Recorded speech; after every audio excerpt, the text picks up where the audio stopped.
I hope you're having a wonderful Tuesday because some people, majority of people, everyone was not too happy with the 9070 launch from AMD. And with these prices to go up, looks like they're just another Nvidia. Let's go ahead and get to today's video.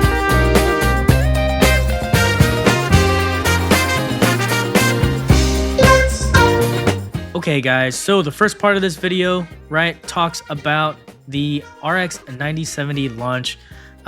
It was better, kinda, right? You had maybe 30 minutes to an hour to get some of the MSRP cards that you can get. This thing is a whole mess, right? And then the ones that were left over were the ones that were like $850. That is insane. That is just ridiculous. $250 over MSRP. This is literally just like what Nvidia was doing. And of course, the US market had just way more of these GPUs available versus the European market or on the other half of the world. Frank Azor says that the company will be encouraging retailers to sell the RX 9070 XT at MSRP. However, it's not stated how or in what way that they'll do to help the AIB or retailers make this happen, right? So I'm not seeing any of that happen. You know what I am seeing though is those RTX 5070s being discounted more and more every day because no one wants those things, man.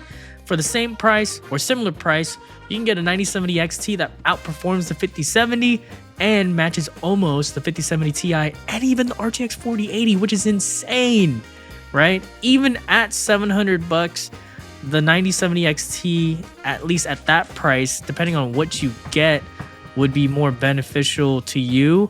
But that's the problem here is the MSRP of the AMD card, right?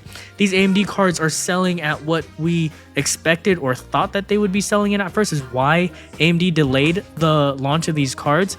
So if you are actually able to get these cards at 550 or even at the 600 MSRP, it makes sense. It is one of the best cards to get. And even maybe, like I was saying, $100 over the MSRP, so at $700, I think that's the most. Maybe $750 if you have like a super giant cooler and it's got a bunch of lights and features that you don't really need for this card.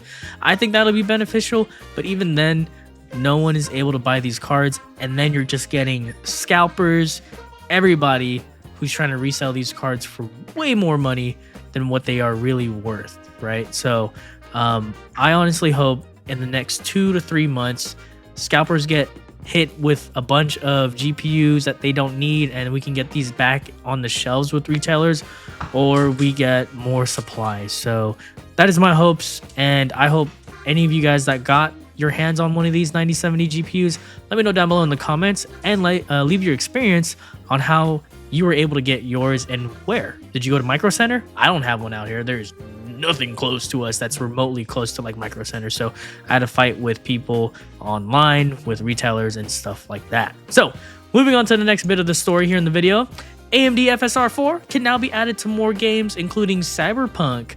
And then with this, actually, which is pretty cool, FSR 4 has not been ported or modified to work with RDNA 3 cards. So there's no point in enabling this technology unless you have the RDNA 4 GPU, which is the new 9000 GPUs, right? But check this out.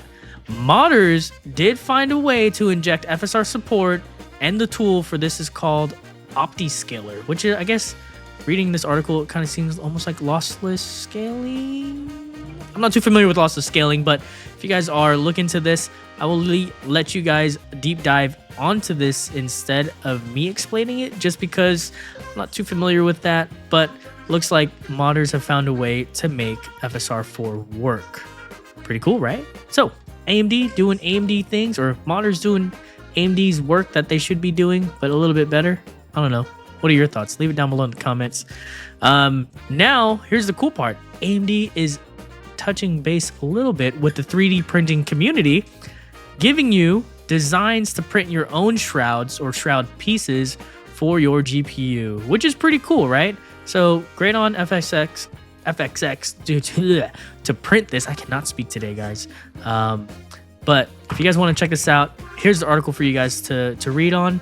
And of course, any of the articles and stuff like that will be down below in the description for you guys to check out.